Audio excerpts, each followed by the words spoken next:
course I'm jaded. What you expect when the cost of goods and services is constantly being inflated. Times is fickle, people with the same heritage as Don Rickle want the whole world in a pickle. If you ain't caking, it's probably trickle. Down started when Ronnie Reagan was round. And the round mound, the rebound could really bound off the spectrum floor. Meanwhile, I knew drugs in town. Suddenly we go to white from brown. Life in the balance got you busting down. But that was then, what about now? The same song plays, the rhythm just different. When the pressure gets applied to common man that's living, may create a murder scene in the place he live in. The world's robbing, no one's giving. It's downhill like Tyson with Robin Given. The soul is frigid when its freedom is inhibited by job claiming work-life balance. While peeking in my window, I need a balance. Try to escape the grasp of the eagle's talons. While the matrix say they love me for my talent, but one wrong step and offbeat breath can leave me bereft of connection to self. The medication I need ain't on the shelf. Life is in the balance. For real. Yeah. Whether triple beam or digital, your way up game at all times is critical. Balancing between the physical and spiritual. Not an easy task, avoidance can be typical. The mystical mind of the sage feels the middle pool. Across the abyss, he steps wearing harrow wool. He uses tools as he walks to the land of Shul. The soul is full, speaks the power of the sacred bull. Sacrifice is the opposite of foolish vice. Time and discipline maketh thou the greatest thrice. Best as possible, keep your mind sharp as knife. Cause overlooking details causes strife. Life in the balance, whether right or wrong, this is the current plight. Prolong, nothing right now, take flight. Yes, home, the sun first rise at night. The swan song. Life in the balance.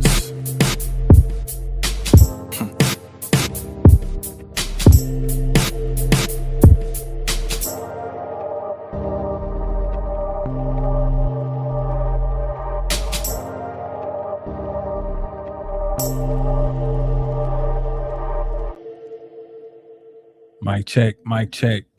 1 2 1 2. Peace to the world. We are live here on May, what's today? May 19th, 2026. It is 1:45 p.m. Central Standard Time. And we have made it back for another discussion. If anybody, peace to YouTube, peace to, we're trying this on TikTok. We don't see. We'll see what, if anybody even on TikTok. But if you're on YouTube, give me a 1. If anybody is in a position where you can type, give me a 1 if you can hear me. If you can hear me, and you should be able to see me, but let me know if you can hear me. Give me a 1. All right, all right. Thank you, A Rhythm in the Dark. Thank you, Lavana. Thank you. Okay. All right, y'all can hear me. All right, good, good. So, man, I missed the new moon. Peace, Tiffany. Thank you. I missed the new moon. I missed Pluto retrograde. And when I say missed, I missed those moments of getting online and talking about them. Because, you know, taking care of business, taking care of, you know, responsibilities. But I'm here today, and I want to talk about some of the energies of Uranus in Gemini. Although Uranus made the ingress back at the end of April, we're still in the very fledgling stages of Uranus transit in Gemini. So the meal is still very hot. It's still on the table, right? And there's still much to be seen of this energy. And given that Uranus has a roughly 84-year transit. We haven't been in this position since the 40s. So for those early baby boomers, they are starting to come up. They are approaching their Uranus return, right? So our octogenarians, people who are in their 80s, are coming up on their Uranus return. Uranus is different, I think, from the other two outer planets. The other two outer planets being Neptune and Pluto, in that those aren't fast moving planets. Like, Pluto is not an energy of something fast, and Neptune is overwhelming. It's chaos, but it's not necessarily fast. Uranus is fast. Like, it's the change has been immediate. The uptick in the energy has been immediate with it moving into Gemini. And I titled this, you can't see it on TikTok, but on YouTube it says fried circuits. And so one of my compatriots, her name Natasha, I don't know what's Natasha's name on Instagram. I have to find it and come back. But she started a series where she's been talking about Kundalini yoga.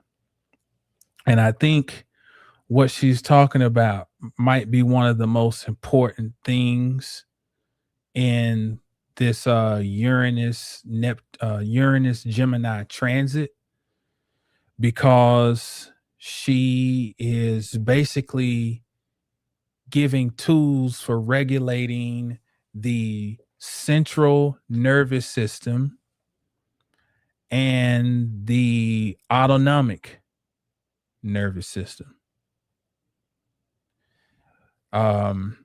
She did one, and I did it one day, where she was talking about breathing in and almost kind of making your tongue like a cleft, which I can't do, but basically making your tongue into a cleft and inhaling like that, and then exhale. Well, even though I can't do the tongue, but just making your mouth like that, it makes the air very cool as it comes in. And she was explaining how, it's almost like putting water on a flame. And it's talking about more from a physiological standpoint on my Circle of Life channel. And so if you haven't, go to the Circle of Life on YouTube and subscribe. Maybe I can put the link in here or something for my Circle of Life YouTube channel, where I'll go more in depth on this. And because I'm going to start a series where I'm talking about also, and Circle of Life on TikTok. Follow on Circle of Life TikTok and subscribe Circle of Life on YouTube, because I'm going to start a new series talking about about insulin resistance and peace, God, science. And I'm going to talk about how insulin resistance, one of the major triggers for that is the fried circuitry of the hypothalamic pituitary adrenal axis, meaning, and that ties back into the autonomic and central nervous systems.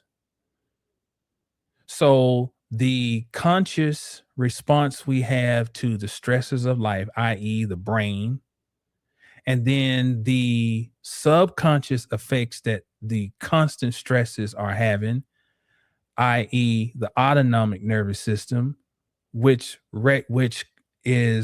has under it what we call the sympathetic and parasympathetic nervous systems. And basically fight or flight, and the other one is the time of growth and comfort. When we shift to the parasympathetic, it is like, okay, the threat has dissipated. Now we can get back to being a growing, developing vessel. But when it's sympathetic, we're in a state of there's a fire, there's danger, and cortisol is shooting, and adrenaline is shooting. And when when you keep firing and firing and firing, eventually there's a difficulty in the firing mechanism, which we need the adrenals because they give us the impetus to fight entropy, right? But we also need receptors. And so when it's constantly firing, the receptors get dull and the firing mechanism becomes dysfunctional. And then that leads to insulin resistance and then a cascade of other health issues, serious chronic conditions. And so when Natasha is talking about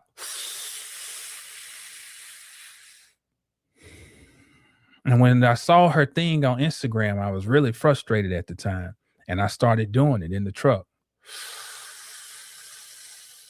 And that's, I'm not a breath expert. I'm just passing on what I learned from her. And when I get her her handle again off of Instagram, I'm gonna share it. And I'm thinking about contacting her about coming on and bringing her on to the YouTube channel 720 Astrology and talking about some of those breathing techniques and highlighting the significance, especially now while Uranus is in Gemini.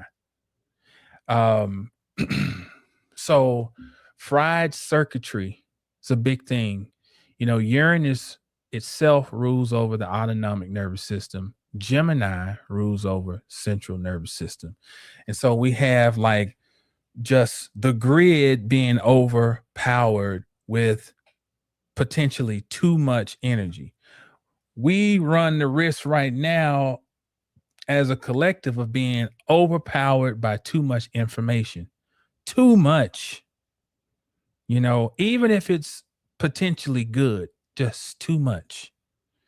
And I call this the Professor Megwa theory. It says energy is first hoarded. This is one of my professors in college. He says energy is first hoarded, then it is flooded, then it is distorted, and then it is embellished. So first you hold back information, right? Which is Gemini. And then all of a sudden you flood it. And then once it's flooded, you can start distorting things. Then you can just embellish things, right? And what you have is like a quagmire of confusion. So then it leads you to wonder, hell, is it better to know or to not know? Well, they create these two polarities. The midpoint is being able to have discernment, right? And to turn off things, sometimes you just got to turn the news off. Breaking news: the NBC got this guy Tom Yamas, and he looks like this when these people are great actors. He looks as he's reporting the news in South Africa, Ebola, and your mama stepped in a rain puddle. She may have athlete's foot, crazy shit, and it's all like, let me have access to your nervous system. Yes. Are you stressed out now? Yes. More stress. Yes. It's crazy. Peace, 34 Black. Peace, Sophia. So the nervous system is definitely an item of it's a delicacy for malevolent forces. Ooh, let me feed on the nervous system. And why is the nervous system so important? Because from a metaphysical standpoint, how do you receive all the spiritual inclination and messages, right? And how do you transmit them? It is through the nervous system. The nervous system which we associate with Mercury because the nervous system has the job of carrying messages along with blood, because we have hormones or the chemical messages. Well, the system carries electrical messages, and all of these come under Mercury, who is the messenger god. Mercury has the ability to move from Olympus to the underworld and everywhere in between, fleet-footed, right? So we have I lost my train of thought there for a minute, but it'll come back to me. But yeah, it's just so my mind is overwhelmed so much. And if you could see the chaos of things I've written down, it's not even I can't even make sense of this, because there's so many things meshed together of things I didn't get a chance to talk about. This stuff I wrote down was originally for Pluto turning retrograde in Aquarius, and I was highlighting the fact that it's moving back towards in a tighter orb to its trine to Uranus, which is newly ingressed into Gemini, right? And so I wanted to look at that, about what is the significance of Uranus trine Pluto, and how, from a basic approach to astrology, we typically look at trines as being something good. But think about this: what's good for me may necessarily not be good for you. So trines don't necessarily mean good, they mean flow. Anything, whatever the intention, flow. So even if the intentions are malevolent, it's a flow. There's an easy flow. And if you just think about some things about Pluto and Uranus, and I know I'm sidetracking here, but it's just because all these things are involved. We're talking about Uranus and Gemini, but as Uranus makes its ingress into Gemini, it immediately moves into a air trine with Pluto, which is in Aquarius. So I'm trying to find these I had written down some keywords, just any of them. I wrote them down, keywords for Pluto, just for a point of reference. Because let's just imagine if possibly there are certain forces that would like to use the trine aspect between Pluto and Uranus for malefic purposes. Maybe good for them, but maybe they're not as good for a larger group of people, okay? Or a collective. So here are some of the darker sides of Pluto: abduction, ambushes, betrayal, concealment. Concealment ain't always bad. Crime, debauchery, decay, disease, espionage, excretion. Excretion ain't always bad. If you ain't excreting, you ain't living. But let's just say, from a malefic, nasty, foul point of view, excretory, substances, homicide, liars, and that's where Pluto and Neptune kind of die. And here's let me just differentiate. Pluto is lying, as in the withholding of something, as in keeping a secret. Neptune is lying, as in stretching the truth, because Neptune blurs things. So, well, this could be the truth and that could be, it's that version of a lie. Pluto is more diabolical, of a lie. Like, I know the truth, but I'm not going to tell you, peasant. You know? Okay. So Pluto also passion. And we know passion ain't all bad, but it can be if it's unchecked. Poison, rodents. Now let's stop at rodents. Let's stop at rodents because we had something emerge in the news and I think I put this in my notes. I think that right as Pluto, maybe the day before Pluto station retrograde,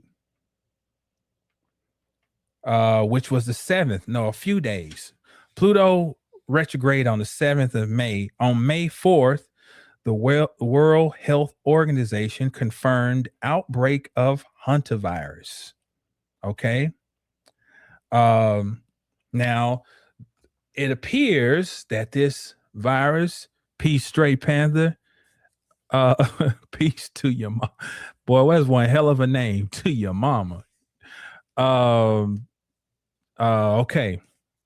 So on the 4th, the World Health Organization confirmed the outbreak of hantavirus. Well, it appears that hantavirus is supposed to be connected to rodent excrement. Two Pluto traits, if you will. Rodents and excrement. And then there was the message that was issued, that is Uranus, because Uranus would be, Gemini would be the message. Uranus would be the mass broadcasting of the message. Uranus trine Pluto. So, of course, right now we are not seeing, let's just imagine that there is a reason behind this other than just, oh, it just so happens that Mr. Dave, who's the janitor on the ship, was cleaning up some rat poop and he slipped and ate some. And then he didn't realize it was bad and he stumbled and he just so happened to go to where the buffet was and he just hadn't washed his hands and let's just imagine it just, it was organically spread and that there's no agenda. Okay.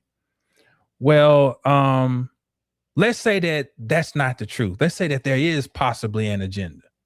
Okay. And it's not just because janitor Dave or Bob stumbled and that this is supporting something greater that is attempting to be birthed.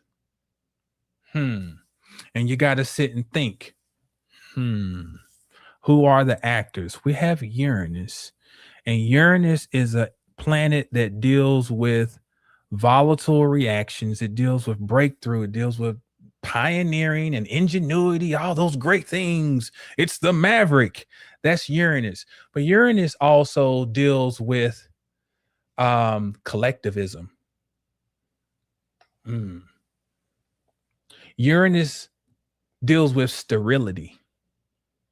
Uranus deals with egalitarianism. And now, it sounds like at first glance, egalitarianism, as in things being equal and collective effort, they sound noble. But it also teeters on the edge of something we call communism, or everybody's even. Nobody's different. Everybody's equal. And what if possibly Uranus' role, even with this, is to lay another piece of the foundation to help move us to this better reality where everything's even, everything's measured, even your vitals. So if you're a fever, maybe you've got a fever. Oh, well, your vitals have already registered. Maybe you're a little too excited. Oh, Jamal, are you okay? We noticed your heart rate elevated a little bit and your blood pressure increased a little bit. Is everything okay, buddy? Because we care about you. Like, is it setting the stage possibly for something along those lines? And of course, those things are to help us, right? so we can be healthier, a healthier, more robust society, you know. And some people may think that that's malefic, because some people may think that chaos is used to help manufacture a reality that was already conceived of.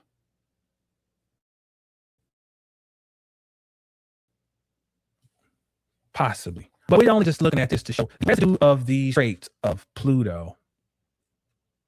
Okay. Positive side of Pluto. Pluto deals with rebirth, reproduction, transformation, truth. Now that's a contradiction.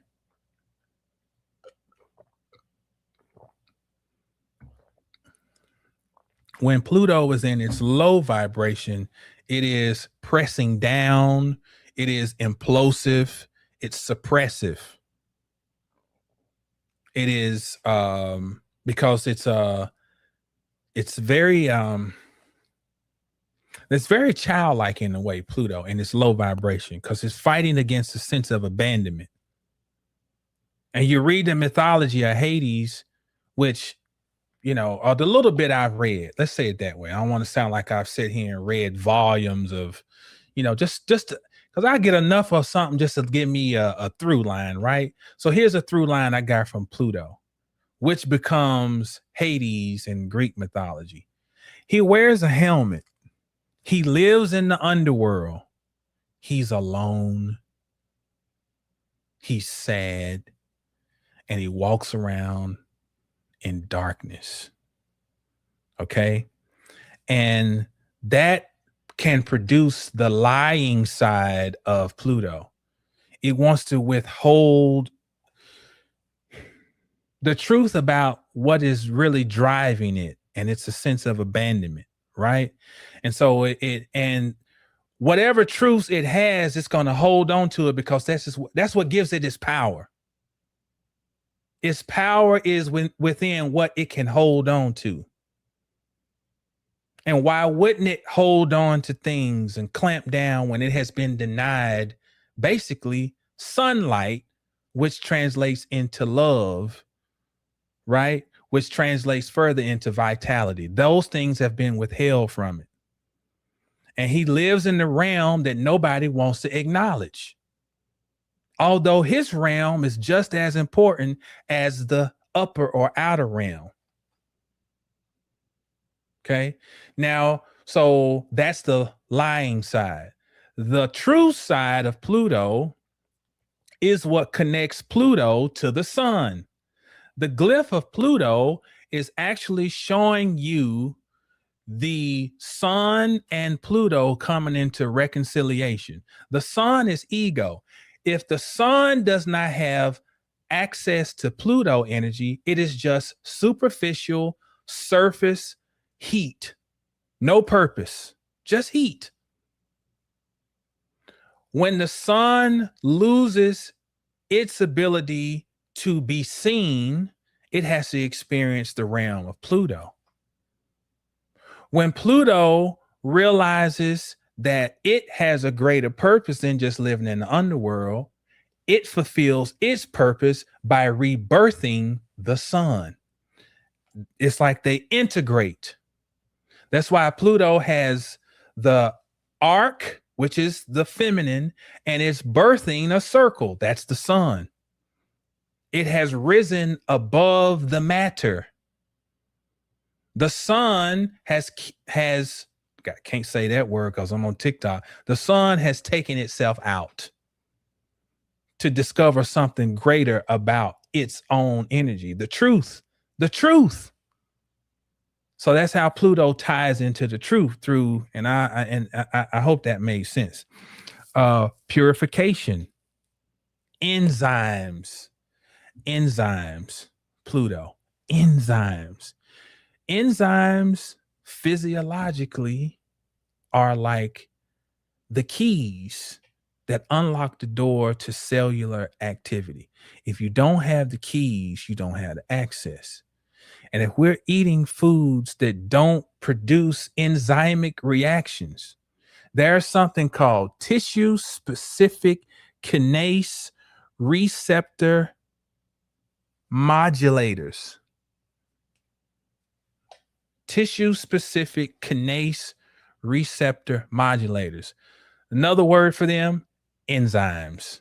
And when you eat real food, you get these enzymic reactions because the food is encoded with God intelligence, sunlight broken down into a code.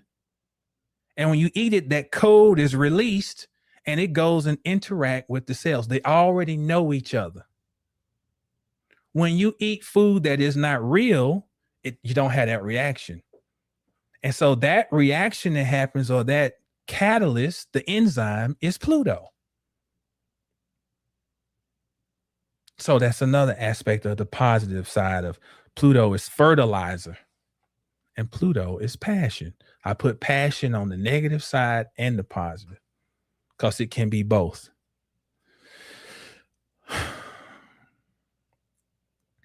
And here we are sitting in this,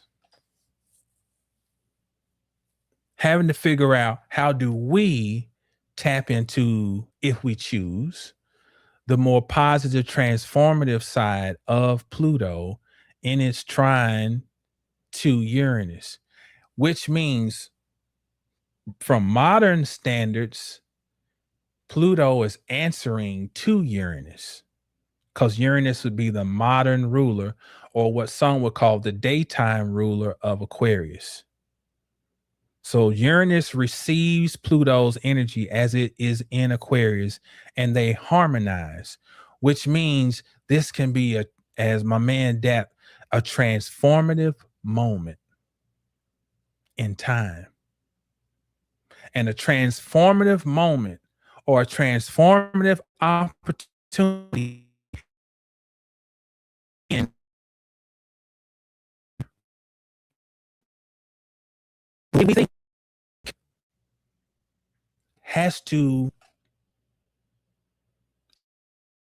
take and think. You know,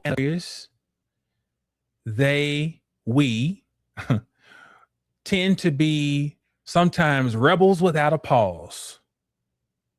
Okay, so the let's deal with the devolved side of Aquarius, where we can be just combative for no reason, just, and not an Aries type of combative, but an Aquarian type of combativeness, where I ain't doing that.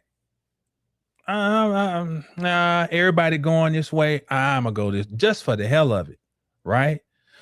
Even though this way might be the right way, but I ain't going. Too many of y'all going that way.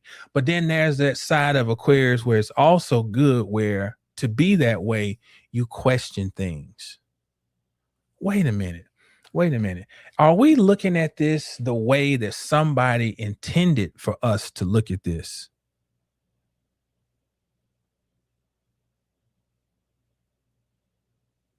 Or are we looking at this with our own eyes? And I think that's one of the opportunities of this trine, which hasn't perfected yet, between Uranus and Pluto. Okay. But let me get back. I don't want to go too far left on the Pluto and Uranus aspect. I want to get back to dealing more specifically with Uranus and Gemini. And as it pertains to some of the things we've been seeing, let me give you a very practical Uranus and Gemini thing. Uranus can cause intermittent activity. Just suddenly something, and like even where in your own chart, wherever you have Uranus, you can have things that suddenly change. And let's just think from a health perspective. Uranus can produce spasms. So, you know, whatever that particular part of the body is associated with that sign, if Uranus is there, it can cause things to be fluctuate or become spasmodic. Okay. And if it's in a hard aspect or something, it can that those spasms can have impact on that planet that it's in hard aspect, especially if it's a personal planet. Okay. So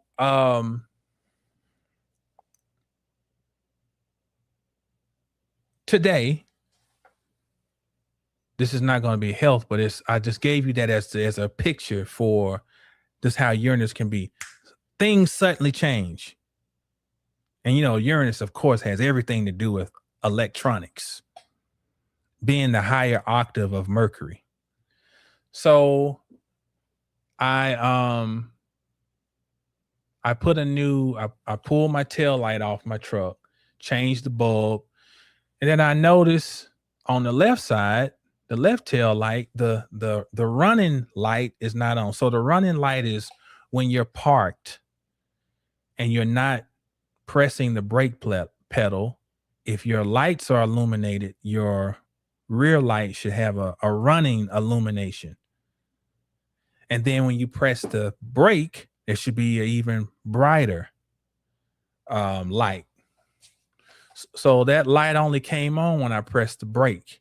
It was not already illuminated beforehand. So I'm like, oh man, what is like, and that's like, I got stuff I got to do today. So now I got to go out here and troubleshoot this light. So what I had to do is first I pulled the lamp, the housing off. The bulb is okay. I know it's okay because it lights up when I hit the brake. Okay. But I just inspected the bulb anyway. Then I go, next thing is it could be a fuse. Because the fuse is going to send power through whatever wire is going to connect to the running light part of it. Okay. Fuses are good. I'm like, damn. So it's not a fuse.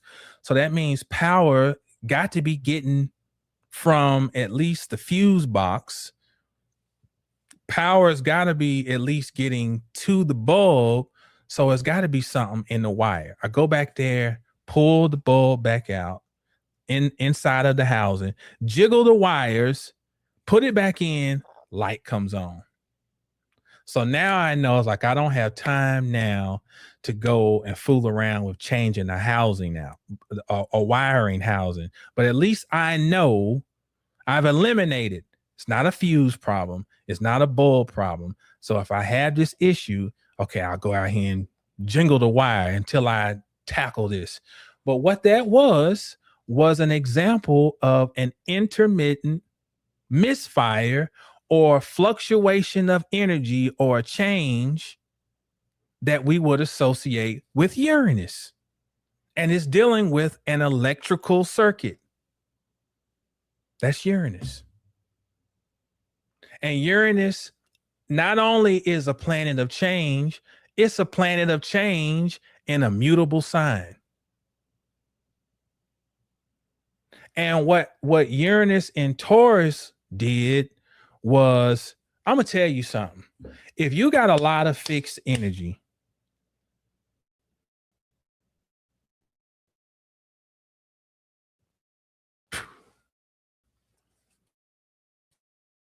that Uranus was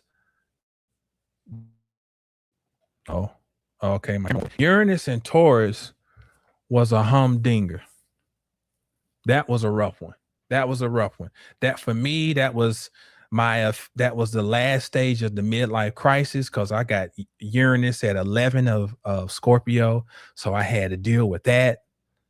About almost midway through his transit, and then just from just reflecting on just life from 2018 to 2025 or 2026, it just felt just like you were constantly starting over.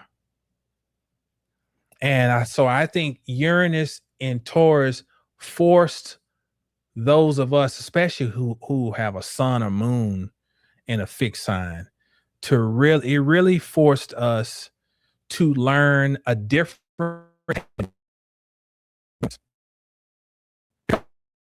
Fixed sign, that's why they're fixed things. But it was a different type of or when your typical modus operandi is being uprooted. Our way of getting things done, fixed sign people get things done by routine. Me, I have Sun, Jupiter, Saturn, Uranus in fixed signs.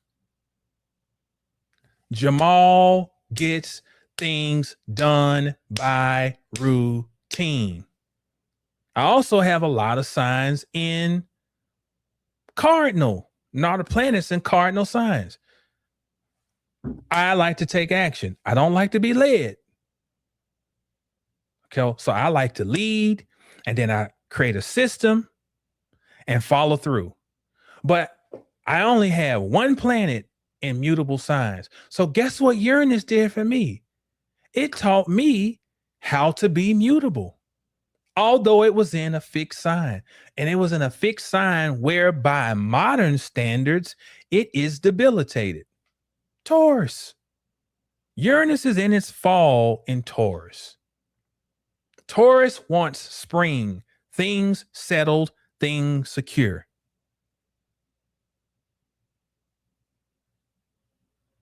But Uranus was like, nah, fuck that, man. No, fuck your security. Fuck your security. Fuck your routines. So then if you had a lot of fixed energy or wherever you had fixed placements, you had to learn how to channel the energy of what is the core value of a fixed sign is the truth. The fixed signs produce the truth, and the truth means tree. Tree means truth because it means something that lasts the test of time. So we had to learn a new type of endurance through adaptation. I'm breaking up the games just when I'm just not getting the engine warmed up. I'm breaking up. Am I still breaking up? Am I good?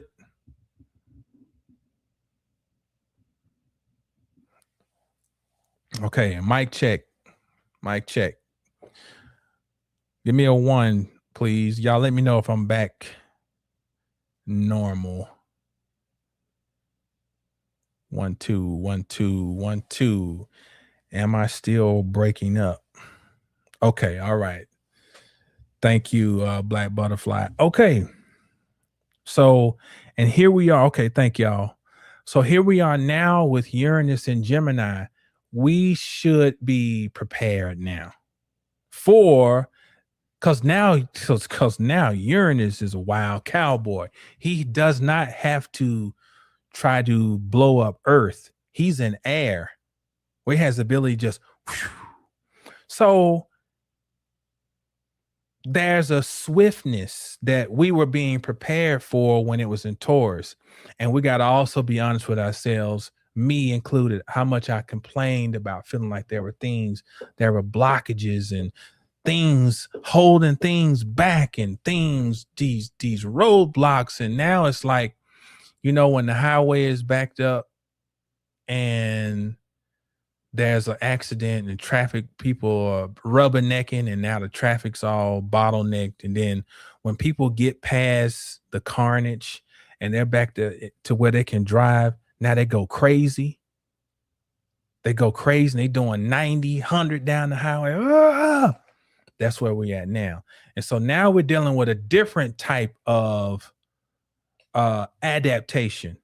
We're having to learn how to, like I was telling my children, like when I went from high school to college playing football, the game moves faster when you're playing, especially D1 football, fast. And I was 1AA. I wasn't like at a Clemson. I was at 1AA. but it was fast. Okay. So now we got to deal with this type of action. So let me see. So I talked about the headlight. That was a practical. So here's some things we're seeing just to give you some astrological. This is a great time to study astrology. I've been saying that. This is a great time to learn astrology, because I think it is giving us some very literal examples of attributes of signs. Gemini, the sign, rules over tubes, all the tubes in your body, the tubes in your neck, the tubes that your lungs, that the tubes that bring in oxygen, inhalation. That's Gemini. In addition to your hands and your arms and your shoulders, those are Gemini, but also all the tubules that move air and blood, that's Gemini. So if tubes are Gemini, then what tubes move us in our municipalities? Subway, rail station, and underground movement through tubes. Okay. So Uranus causes strife and a combative type of energy. So in New York, there's an issue with the Long Island Railroad, or Long Island Rail. Is it LILR? Long Island Light Rail, I think is how you pronounce it or say it. Long Island Light Rail. So there's an issue there. So, and I don't know all the details. I just know that that's a very, what's the word? What's the word when something is a very obvious display of Gemini energy? We also had a shooting at a school in San Diego. Now, you know how that goes when you hit these shootings. You get the look at face value. That happened in San Diego. So schools, primary education, that's Gemini. Okay. Higher education would be Sagittarius. So, and there's an element of kind of Martian energy about Uranus, because it can be a kind of a violent energy, right? So here we have some type of disruption or disharmony in school.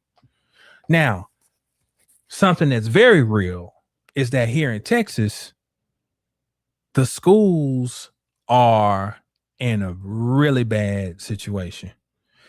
Here, the schools are closing wholesale, shutting down. Now, what's crazy is that in North Texas, the population is growing ridiculously fast. Okay. And this ties into commuting here. And commuting comes under Gemini as well. So Houston historically has been known. I've been in Texas for 24 years. And since I've been here, it's like been known like Houston. Oh, traffic is crazy in Houston. So Houston's always been crazy. Houston is the Chicago of the South. But Dallas and, Dallas Fort Worth Metroplex, we've got to have crazy traffic and crazy drivers, but it never has been Houston-esque. Okay. Well, we are just as bad, I think, as Houston now. Like just any time of day, pick a time of day, traffic, crazy traffic. And so you're stuffing a whole bunch of people down here into a place that's known for being huge and vast. There's no way you should ever feel crowded in Texas. It just everything's big here. The land is big, the buildings are big, you know, everything's big. Highways are big and wide, you know, and it's just getting stuffed and stuff. And they're cutting down trees and building, and they're jamming people in here. Okay. So getting back to schools, it doesn't make sense for the population to be growing at the rate it is and the enrollment in schools to be declining. Does not make sense unless we're seeing the results of people are not having children. That might be one thing.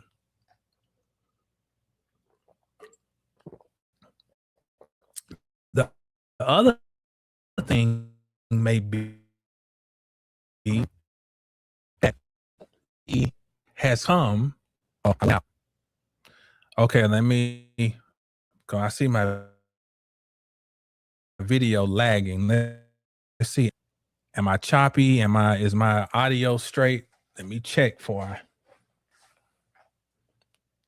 Am I good? Can y'all hear me?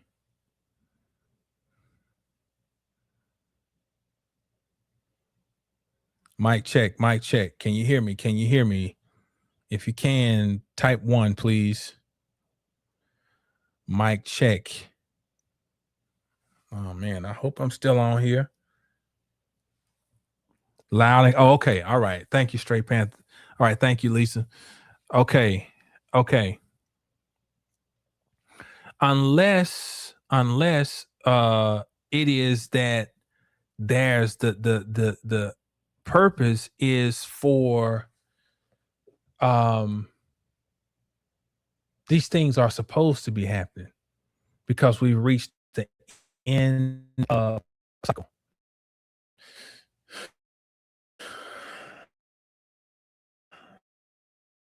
Okay. How can I so let's just say this. There was a lot of hoopla about Pluto going into Aquarius, right?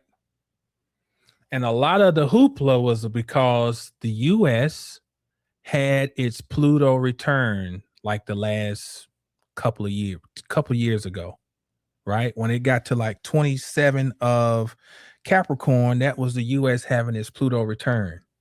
Now, Pluto moved into Aquarius around 1779, somewhere in there. Now, with Pluto back in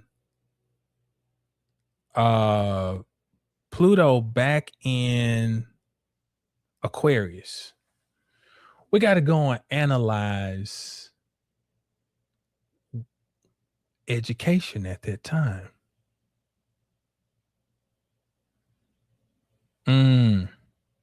Okay, it's back good.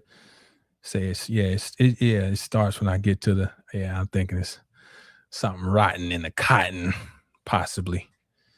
Maybe that's why my Google profile keeps getting taken down for my 720 astrology. They take down my Google profile every month. But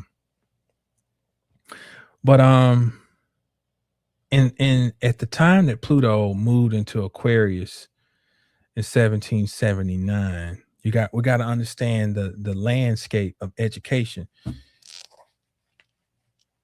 And around the time Pluto went into Aquarius was, I want to say Uranus was completing. Hold on, let me look. Because I think around it when Pluto went into Aquarius, Uranus was at 16 degrees of Gemini. Bingo. So let's talk about what was happening in 1779 in America when Pluto makes his ingress into Aquarius while Uranus is at 16 of Gemini. at that time, education was pretty much privatized.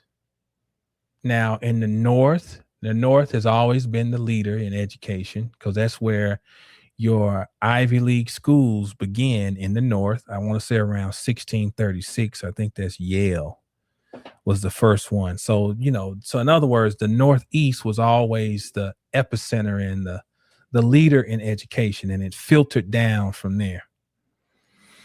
But if you weren't part of those private, if the elite who privately educated their children, then there were communities that had schools called dame schools.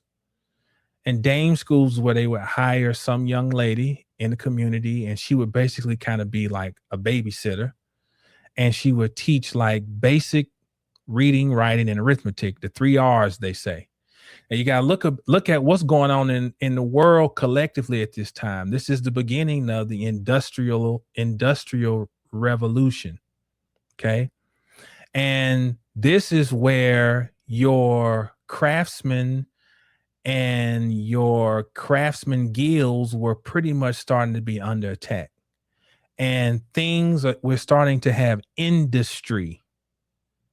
And so the parents are getting busier and they need someone to look after the children. But they're in a community and they got to come up with their own system of how they're going to do this. So these are your dame schools. And dame schools kind of give way to a more structured system called a common school. But let's go back to the dame school, though. Because if that more private, community-based education, although it was primitive and in a decline, because it was leading up to something, right? But if things are going cyclically, right, which astrology teaches us how to read cycles. If we're cycling back around to where Pluto was at that time, and Uranus is back in the sign it was in, then it would make sense that we're possibly moving into a phase where schools will have to be taken care of by communities. And the privatization of education. Now in Texas, Fort Worth ISD, which is huge. Fort Worth is over 1 million people in Fort Worth. So this is a big school system taken over by the state. Okay. So schools closing in districts that aren't considered to be those that are not considered to be below par socioeconomically. So in other words, not in the hood, but schools like in Keller. There's issues in Prosper. There are issues in South Lake. If you follow high school football, you've heard of South Lake Carroll. South Lake Carroll is where the Mannings sent their son, the one who went to Texas.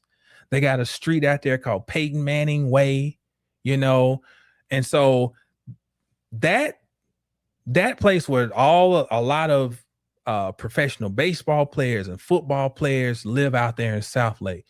It's not common to see those people on TikTok in their meetings protesting. So when it gets to a point that it's affecting people like that, common sense is telling you something's happening. The governor here, Greg Abbott, has been teasing these private school vouchers for a few years now, where he would give parents this voucher. I don't know, 10,000 or something. Which the tuition for private education here is through the roof. So $10,000 might get you about 3 months, But so they've been giving people the clues that what we've been thinking about education, what we've grown up knowing, me for a man almost 50 years old, that don't exist no more. Now, what's happening is people are spending their time. That's like, how you watch one video on TikTok and it keeps feeding you more like that. The teachers on there, I'm quitting, and I don't know. It's, everything you got to wonder about everything. Is it really real? Are these actors, but I do know from what we got going on here that education is in a disarray here. So it might not be far-fetched that teachers are quitting in droves. They're frustrated, right? But also teachers ain't what, right? Some teachers are just there. Job.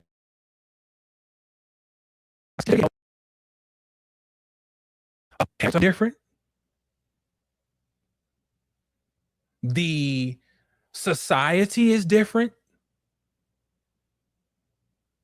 right? And all these things come into play and affect what we think is education. And it has come full circle, meaning where education was when the U.S. was founded, astrologically has come full circle.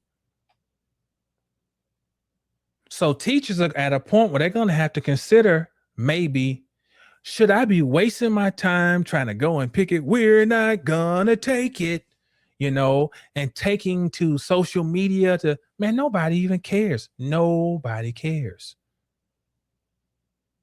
What they may be wiser to do is to get together and be thinking about, how can we create our own private online, potentially, school? How can we put our own little curriculum together?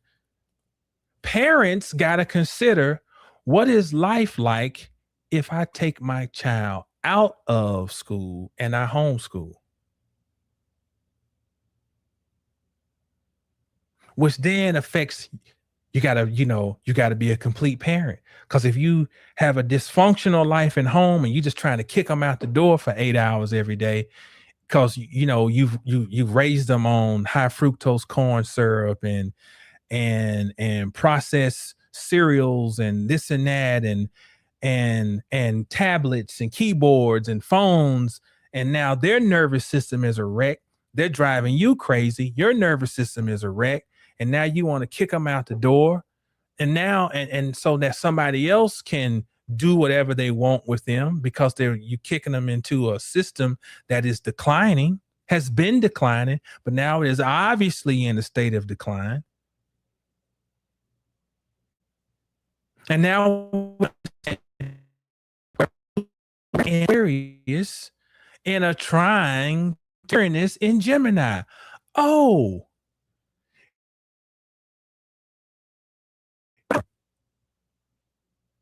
in retrograde, we are checking our power. Oh, wait a minute. Aquarius is the people, humanity, society, the groups you are involved or associated with. Wait a minute.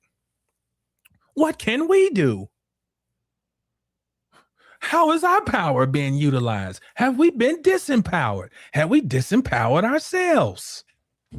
Uranus,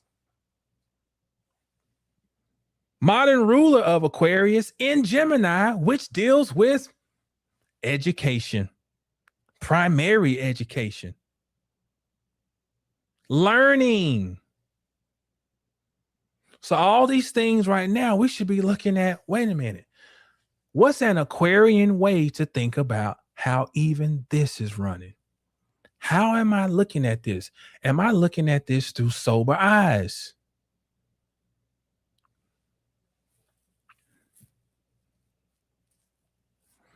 Okay. The current president, Donald J. Trump, he is run on the platform of Make America Great Again. a really triggering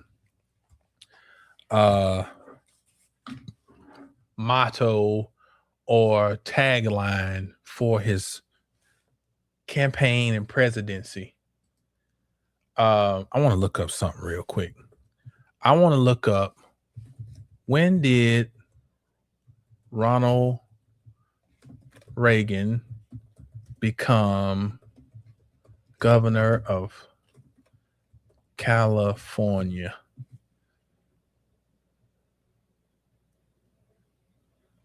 Oh, 67. Okay. Wait a minute. When did Ronald Reagan become an actor, though? I want to see something.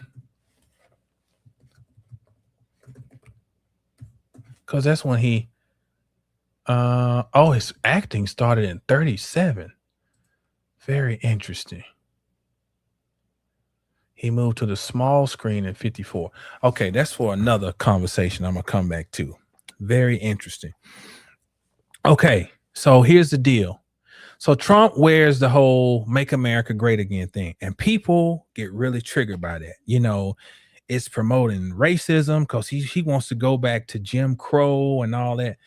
Let me tell you a little something up here. First of all, we got to get to a point where people can't trigger us emotionally. That's first. Okay. Now, and you need to be able to do this so you can see when things are being put in a coded manner. Okay. Now, when he mentions Make America Great Again, naturally it references Ronald Reagan. Okay, which why that triggers, and you know, I lived through the Reagan thing, you know, and I saw the Reagan agenda, or whoever was behind him, you know, the role it was to play and affect our lives, you know, with the crack epidemic and, you know, countless other things, right? But let's just step aside from the emotional and let's deal with one particular aspect. And the fact is that Ronald Reagan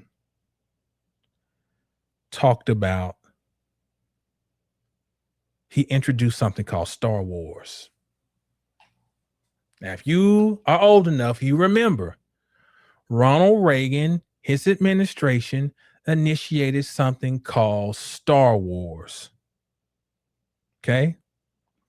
And he's the president who ran on Make America Great. Then Trump comes back, Make America Great Again.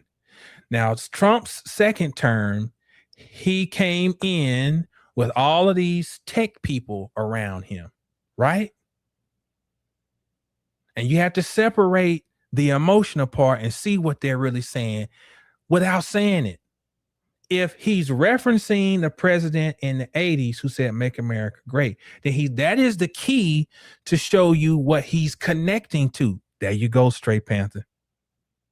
Satellites, the intelligence, the data, the Alfred Ingram. You know, Alfred Ingram, AI, which is not artificial, it's alien intelligence. So that has more to do, I think, with that. Because that's what we're in right now. With the Gemini at the head, while Uranus is in Gemini. And all the chaos, including the gas prices, everything, which is affecting the cost of everything else. Setting the stage. Then they come out and announce that they run a special on NBC News. Tom Yamas again, talking about the electric cars in China. Now, this is where the POTUS just came back from China. And they ran the special while he's over there about how China has this, they're taking over the global market of electric cars. They control like 60-some% of the global market. And some cars are as cheap as $12,000. And over a year ago, Taj Tariq Bey already broke all this down, that the tariffs, they're at 100% tariffs, which is why those cars can't get over here to where people can have access to affordable transportation. Now, let me show you how a Hegelian dialectic works. Hyperinflation creates more financial stress.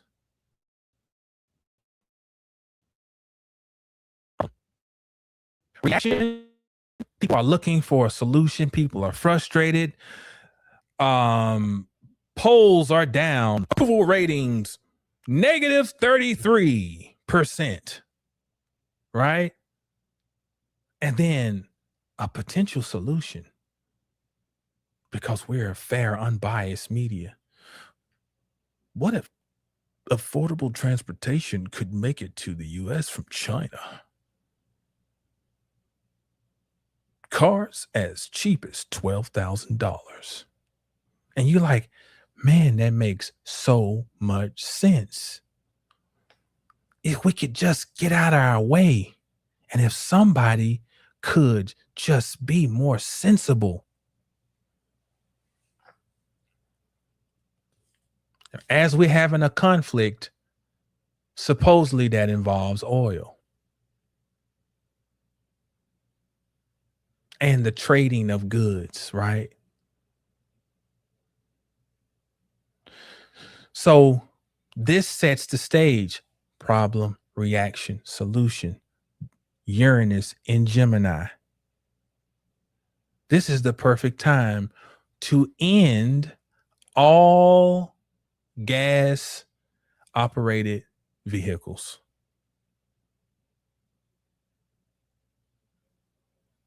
Everyone will be running on a very short wick. You know, they show these videos where people talk about, these mechanics talk about the worst vehicles to buy. Tesla, one of the worst. You go around a corner, pick up a piece of gum, come back, you got to recharge it. Battery can be flammable. If the thing needs to be repaired, thousands of dollars. Big old huge monitor in it. Oh, it's so cool. I can be tracked anywhere. And if I forget to pay my traffic tickets, don't worry, it'll just drive me to jail. Awesome. I feel like such a good citizen. And you know, the assholes, it does something to you. They got this, you know, they got this air about them. You know, some of them. But you know, you can see where things are going. You can see the emphasis on, you create enough tension and people will clamor to be on the grid, because the grid represents being a part of the city. Now, this is something that is in our subconscious minds. Pluto, the subconscious minds of the people, Aquarius, Pluto and Aquarius, that dates back hundreds, if not thousands of years, the idea of being in biblical lore. You see stories about people being in the wilderness. The wilderness is where you did not want to be, because that means that you were out there having to fight for your life. To be in the city, even if there was pollution and just rabid behavior, if you were in the city where the big bell tower was, and we're going back to, like, let's say 13th century Europe. If you're living in the town where the big bell tower is, which is the clock means bell. Before the clock was the bell, that was the clock. Okay. Then you felt like you had at least the protection of being in the city. But if you were put out of the city walls into the wilderness, you were considered to be persona non grata. And so in our collective unconscious, there's a fear of not being part of the grid. And when you create more difficulty around surviving, it triggers more of the autonomic nervous system, particularly the sympathetic part, fight or flight, ruled by Uranus. Like I started the conversation, could Uranus and Pluto potentially be used for malefic things, even though they're in a trine? Aren't trines all good and holy? No. They can very much be used malefically. And people are fighting for the grid, wasting all this time trying to be deep, trying to decode. Look, fuck decode and shit. Motherfuckers, see the handwriting on the wall. The handwriting on the wall is that you're always talking about power to the people. Well, how do you feel when it really does happen? That's the order of the day. Figure it out. My daddy had this saying about people's children. He's like, I didn't have the pleasure of creating that child. Everybody needs to come back and realize you had the pleasure of creating them children. So if it comes down to educating whatever, we're at a point to where you might have to accept I'm responsible for all of it. I had the delightful enjoyment of creating them. So let me grow this seed how I choose to. I'm going to stand out here in front of the school with a camera for TikTok. Why are you making us leave the property? Okay, we're going to stand up here because that cop there. And what's your badge number? And it's all cool. It's all noble. But sometimes, look, that old protesting bullshit, it's a wrap for that. Because no, you don't have anybody to report to, because the higher you go up the ladder, nobody cares. For a school system, the highest at the ladder is the superintendent. They don't give a fuck. They want to make sure they get their $300,000, $400,000 salary and make sure their waterhead children are okay. They could give two shits about yours. No one has any standards anymore for you to plead to. That's Aquarius. That's what it feels like for the power to be shifted to the people. That's the ugly side. The ugly side where you come to the realization, nobody really cares. If you don't care,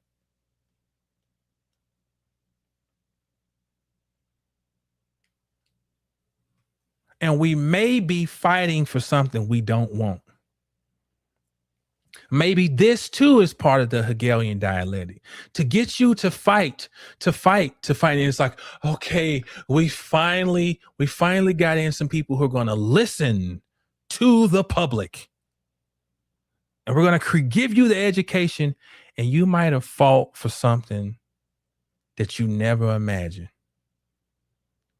There's things I can't say on the internet that I'm already seeing at the school where my children are at. You know, my oldest daughter just finished her freshman year of college. The next is a rising senior in high school. She's going to make it through high school. The youngest two, I don't know. One just finished fourth grade, other just finished second. We go to their end of year, and you can already see, you're looking at the children, you're like, this one he has the potential to be another Columbine kid. You're sitting looking at him. You're looking at, you can see the effects of endocrine active chemicals in food. Endocrine active chemicals, also called endocrine disruptors. In other words, somebody doing this, playing with your hormones with the stuff they create in the lab. and you see the products of them in the children. And then they tell us to celebrate everything. And it's like so that they can shut down any consideration of the fact that the children may be getting this way because somebody did something to them, as in put something into their chemistry that pretends to be food. That's Neptune. See, Pluto is poison right in your face. Neptune is slick shit type poison. I look like vitamin C, but I'm sugar. I got you. And then your cell is like, oh, vitamin C. And then as soon as it opens the door, somebody comes and punches vitamin C in their face, like, yeah, tricked you. I ain't no vitamin C. Where the money at? And then our children take in this stuff, they come out and they sitting there, can't be still. And then what do we run and do? Dope them up some more. Let me go to the doctor. My wife told me that one of her coworkers came to work and said she asked AI what to do about her teenage daughter. I couldn't believe it. You, a so-called sentient human being who we imagine created this child through biological processes, you're asking a chip what to do about a human life.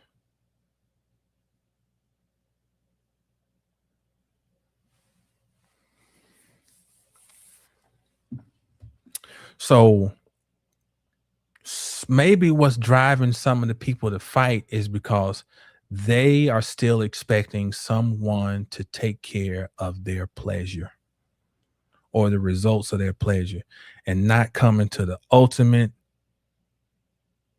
reality that, you know what? I got to protect me and mine. I got to become my own doctor.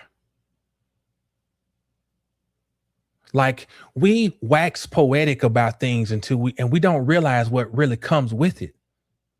To be free means to be free. It's just like when you get to a certain age and you've been telling yourself you tired of your parents' shit. You tired of it. I'm tired of somebody telling me what to do. I'm grown. Can I have $100? I'm grown. Can I have some news? But what happens when you really get the freedom that you've been pleading for? Then you suddenly feel a sense of abandonment. Pluto in Aquarius. We're just talking through the energies as we keep going. Pluto in Aquarius. Pluto, abandonment. Aquarius, freedom of the people. But the people are having to deal with the abandonment syndrome. Because as you become free, things are being pulled back and pulled away.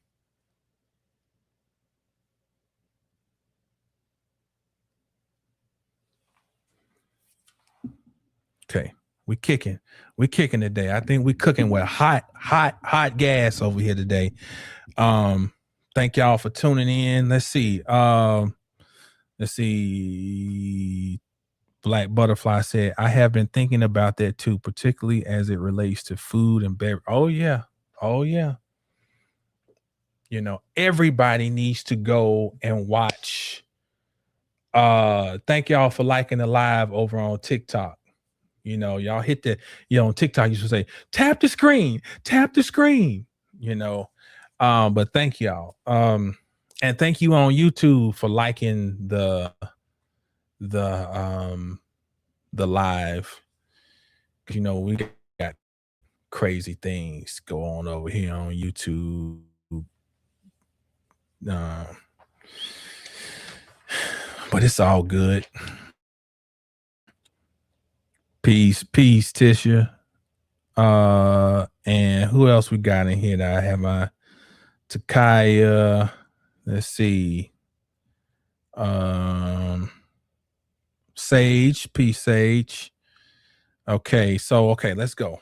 Let's see. Is there anything else I needed to? Pluto. Oh, another thing that you need to keep an eye on that it can expect to see big changes in is the post office. Post office is in male. They are both ruled by Gemini.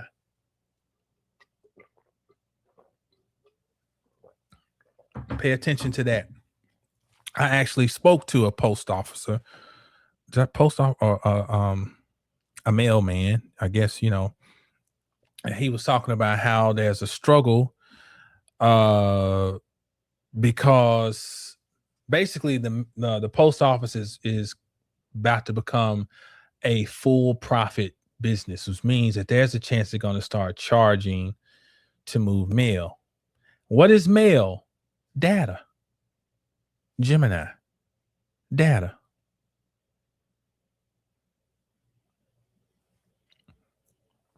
And so at the same time, we see data. Like Texas got like 300 and something data centers, supposedly. Like I think number 2 or number 3 in the nation. I didn't know. All these places collecting data. Excuse me. So it makes you wonder about, so many things. It makes you wonder, is there a planned cataclysmic whatever, or an anticipated? And we know that there are cycles. There's a 12,000 year cycle, a cataclysmic cycle schedule that we may be in alignment with, and that there might be an attempt to ensure that, okay, when we come out of it, that we will still remain as the elite. Then there's the idea of everybody should watch Pantheon on Netflix. The whole concept of uploading consciousness. And we know we already, everything's on the cloud now, right? When I do Zoom for my readings, which you can book at 720astrology.com. When I do my readings, it sits on the cloud, and then I go and access it, and then I download it, and then I erase so that my cloud storage doesn't get backed up. But we're obviously using, the cloud so much. Thank you, Black Butterfly. We're using the cloud so much. And, and these data centers are possibly strategically being placed to upload consciousness. Right now, I know I'm feeding some data center right now. Everything is being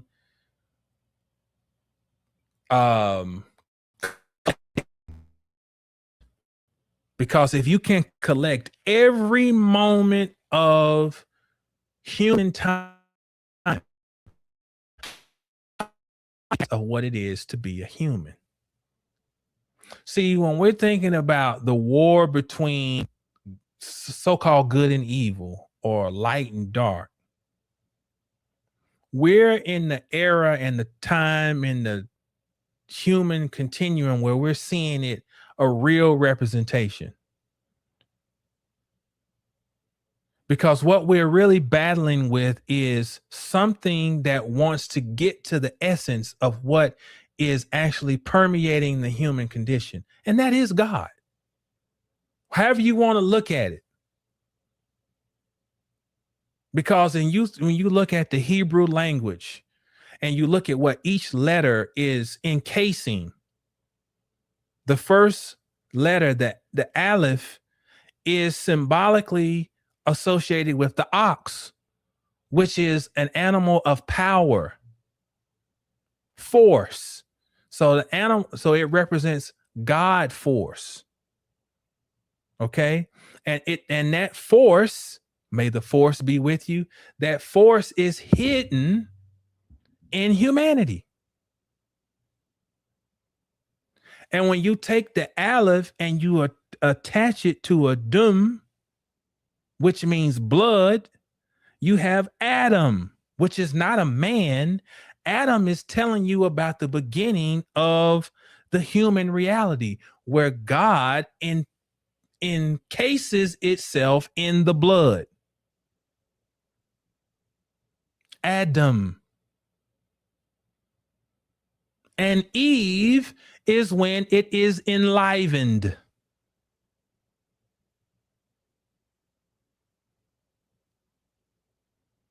It is the life force that brings it all online. So I want to get into the blood, into the consciousness. I want to have access to the nervous system because that's the transmitter. I want to have all connection to all access points that would connect what we call humanity to divinity. Hey, don't you want to know if your heart rate's a little high? Put this in you. You can't stop eating cookies? Here's a Lifestyle Libre. We'll monitor your blood sugar for you. Go ahead, big boy. Eat those cookies. Yum, yum, yum. Oh, I got me a Lifestyle Libre. I can eat these cookies. You know? So you attack. Crazy because there's no beneficology are Venus and Jupiter.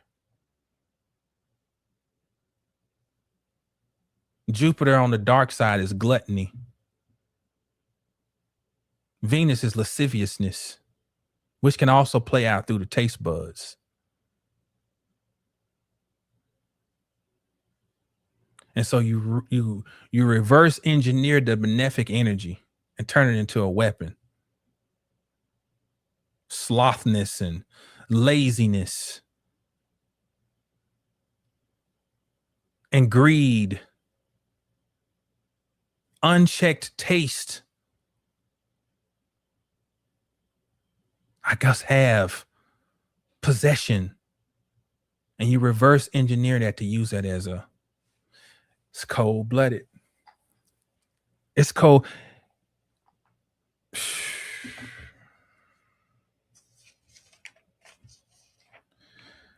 Okay, what else? What else here? You know, I'm going long.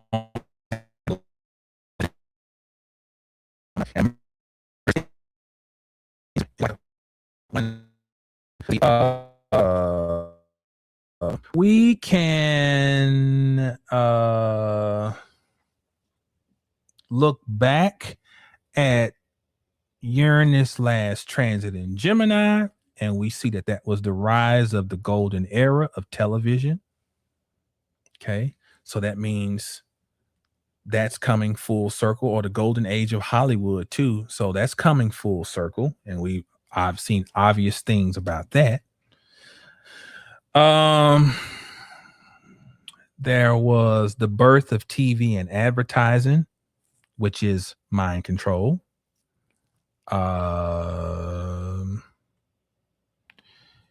Lobotomies were on a rise during the last Uranus Gemini transit. 1946 National Mental Health Act authorized federal funding for research into the courses, diagnosis, and treatment of psychiatric disorders. Over 500,000 World War II veterans suffered psychiatric breakdown.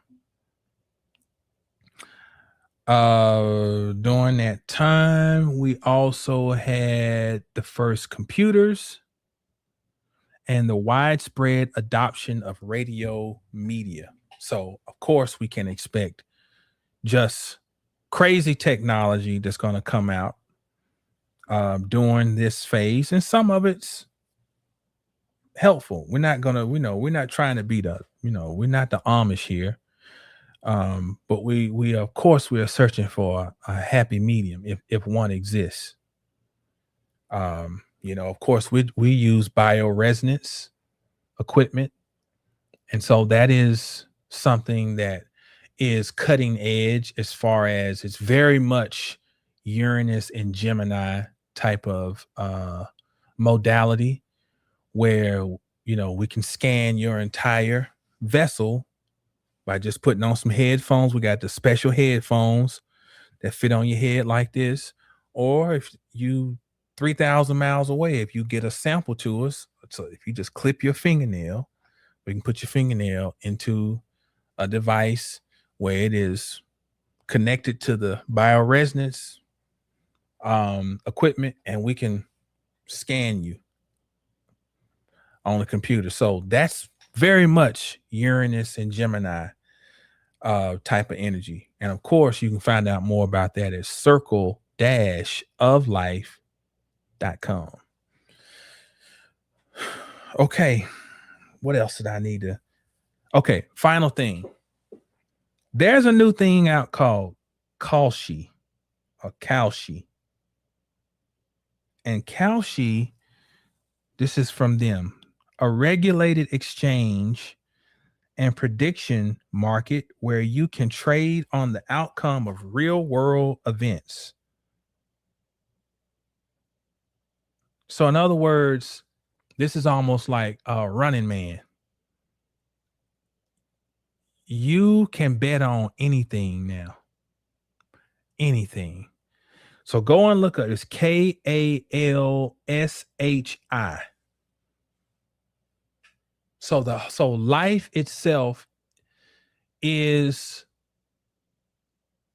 nothing more than a statistical game. They're putting it right out. It's a game. You can bet on the outcome of any situation, including any conflict between countries. I mean, it's bananas just to even the thought. We never would have thought we'd be in a world where you were betting on and like out in the open, not some underworld activity. I'm talking about out in the open, bet on anything.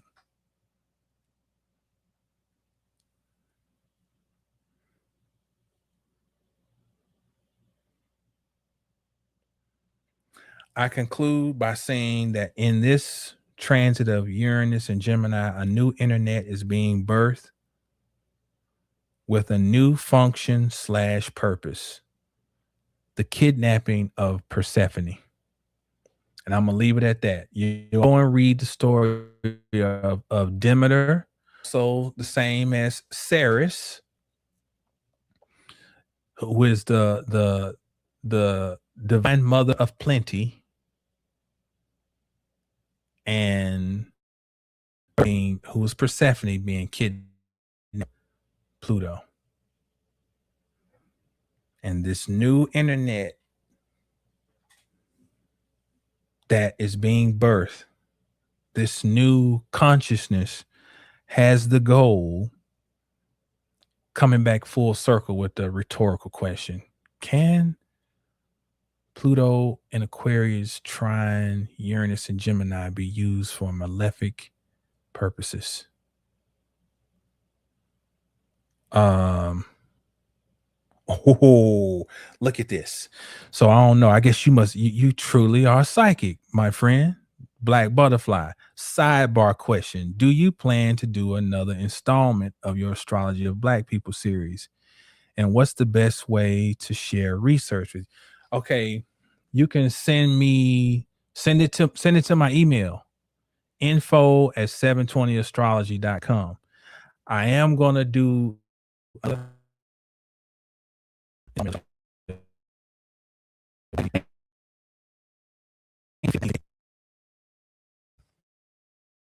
58 is when Michael Jackson and Prince were born same year, and they were both under mercurial rulership, one a Virgo, the other Gemini. And I've been doing a lot of contemplation and brain and just pondering on the significance of always using someone under a strong mercurial influence, tying back to the fact that Mercury is the messenger god, but Mercury also is another type of Christ-like energy, because the sun astrologically would be the Christ energy, but Mercury is never more than 28 degrees away from the sun. So you always utilize that strong mercurial energy to bring forth, to, if you can control it, to control a narrative, but to monitor it, to make sure it does not, you don't want ushered in. And Michael Jackson's energy is very strong right now, which I think is why the movie was put out, because the movie to me is trash. Just from the standpoint of, it was so watered down, but I think the purpose of it was to try to control the energy that's already coming up. There are things that developed in that same time dispensation that Prince and Michael Jackson came on the planet. And I think the arrival of that energy was anticipated. And I don't think it's coincidental that certain other things developed around the time. And don't forget Bernie Mac. I have the birth chart for Bernie Mac. And one day did I ever tell how I got Bernie Mac? If you go and look on Google, you can't find Bernie Mac's birth chart. Can't find it. But I have his birth chart, and in a true Aquarian way of getting it. So Bernie Mac was born in 1957. That area right there was very special. So the next installment probably will be 1957, 1958. And since you asked about it, I guess I'm gonna have to go ahead and start working on putting another one out. All right. So I appreciate everybody tuning in, everybody for liking the live, whether you on TikTok or YouTube. And I think I covered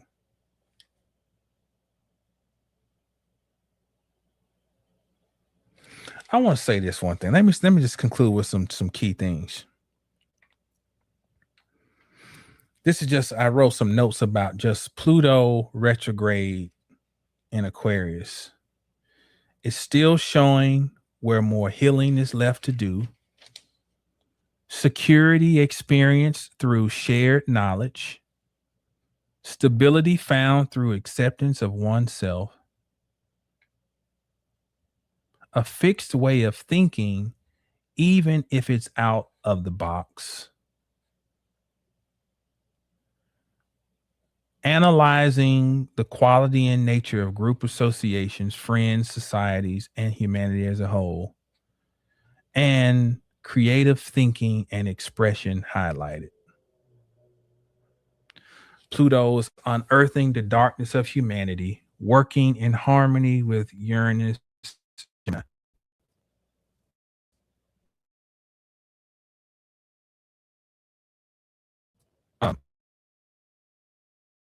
Humanity is finding the power within it.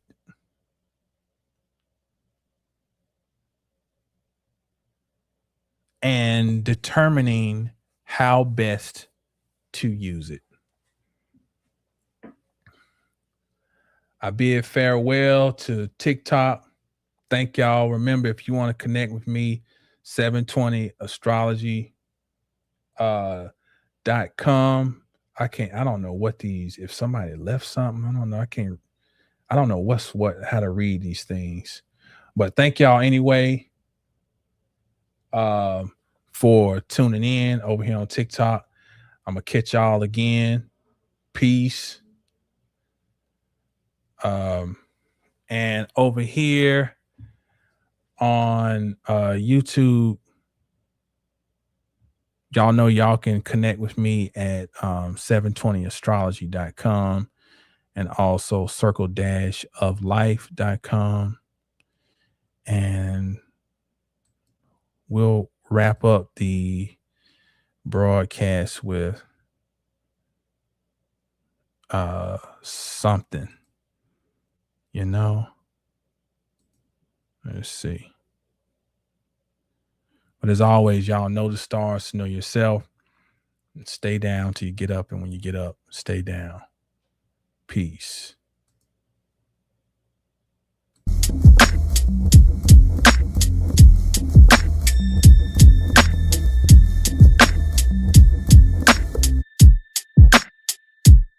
Feeling like Shadrach, Meshach, Abednego. They want me to lose my balance like I got vertigo. It's vertical that I go to, I touch the cervical spine. My mind, oh my, better than apple pie.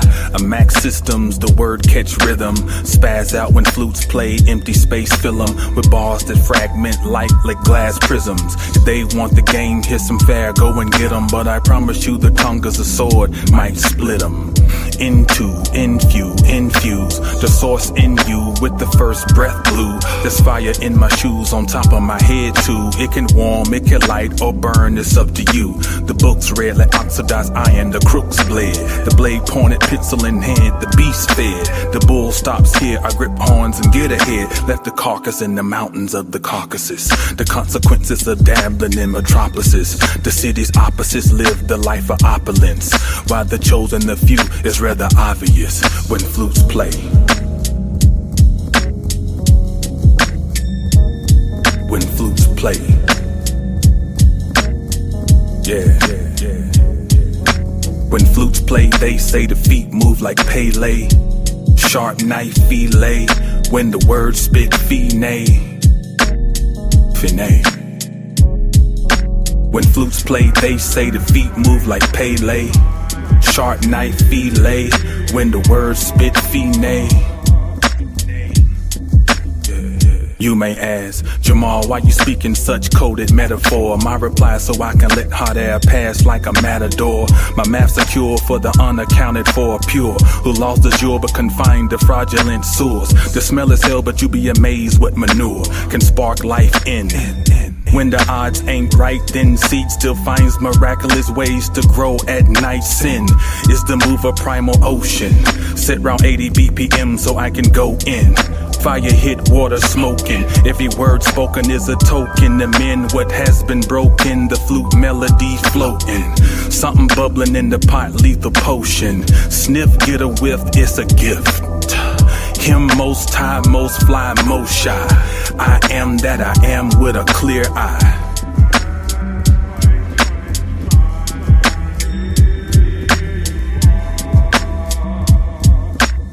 The word.